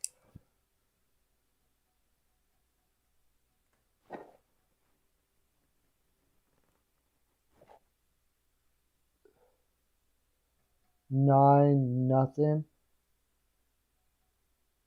And I'm taking the Oilers 7-3. I'm taking the Oilers 7-3. I'll bet you I wouldn't be surprised at all if Arizona scores 3 goals on the Oilers. That defense is that bad that I'll say at least 3 they'll get. So I hope you don't have team total under for the Coyotes. I'm not taking team total under for the Coyotes against the Oilers. Not when there's Tyson Barrie on the ice. There's no freaking way.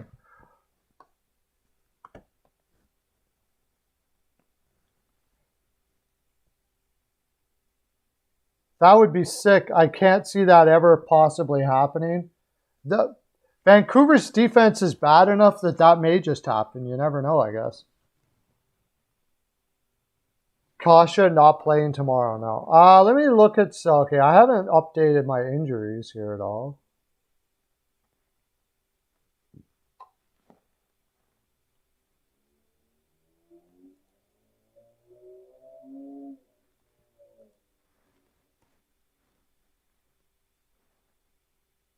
See if there's any new injuries here.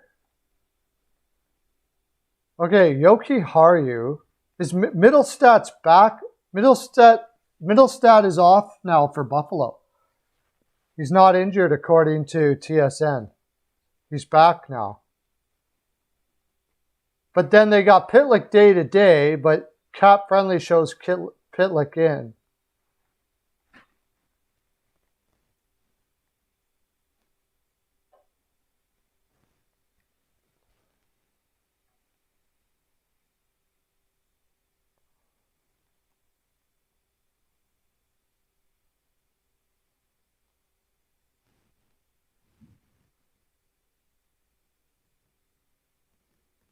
Well, yeah, revenge. I don't know. He has nothing to have a revenge over. He did absolutely nothing for Vancouver. He was terrible the whole time. In his own mind, he was good, but he... Jeff Carter, oh yeah, Pittsburgh is in... Wow, Pittsburgh will win. Doesn't matter who's out. Okay, so they don't even have Jeff Carter out on TSN's thing. So why even bother using this? They still have Yarncroc hurt. What the heck? Like, why even have an injury report if you don't even know what you can find on Twitter on here? They don't have Scheifele hurt on, so I'm not using TSN anymore. That's a joke. Are you kidding me? What's a good injury update website? It seems like Cap Friendly is the best.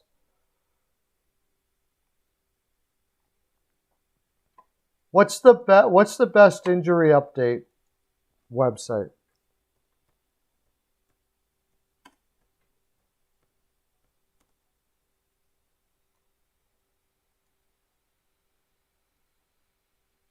CBS is bad. Maybe CBC. Sportsnet. Oh, at least they got Foligno and okay, this is CBC's. They still got Middlestat out. So, yeah, TSN's not updating their crap. But they got Pitlick out. Okay, so let me try Sportsnet.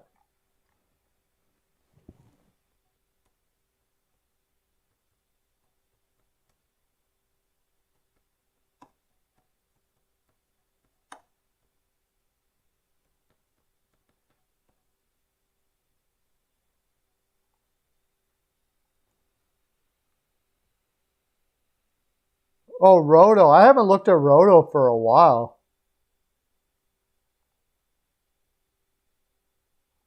Sportsnet.ca. Okay,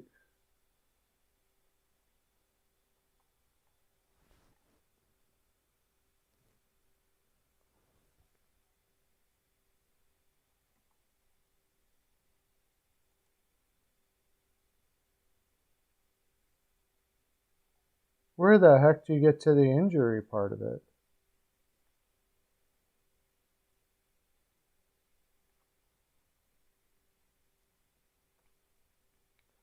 I didn't realize Jordan Kyrou has 7 points in 3 games. I didn't even notice that.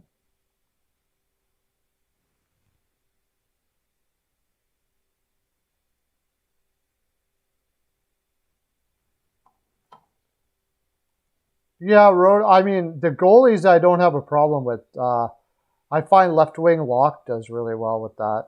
I wonder if left wing Lock does well with injuries. Let me see their injury updates. They seem to do well with goaltender updates.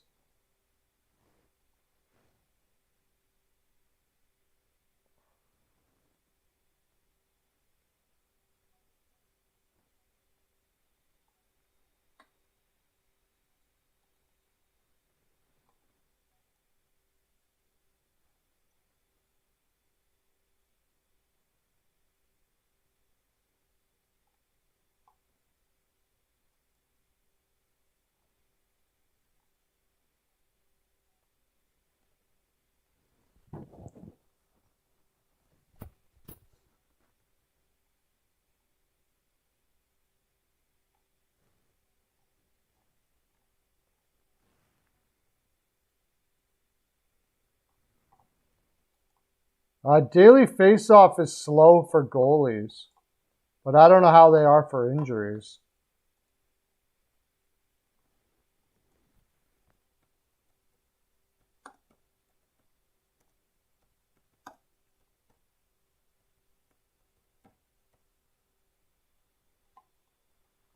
Injuries. Let's try a daily face-off for injuries. We'll see. I also use their schedules. Their scheduling is really good for seeing how many games the teams have played and stuff like that.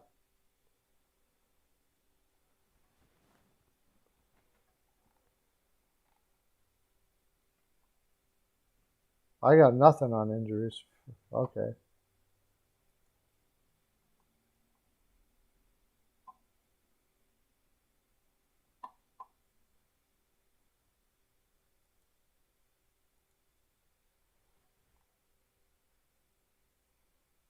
I don't know. Weird.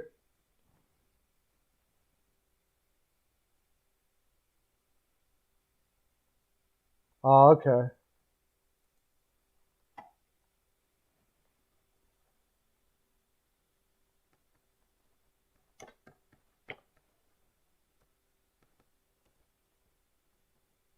All right. Well, we're done here today, guys.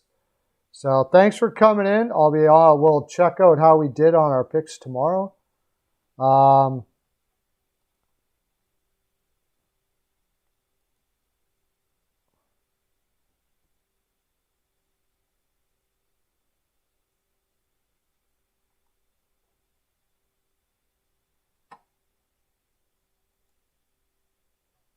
I'll be back with you tomorrow. Thanks for coming in. Meat Fist, Whitechill, everybody. Check out, I got a video coming out tonight you're going to really like, I'm sure.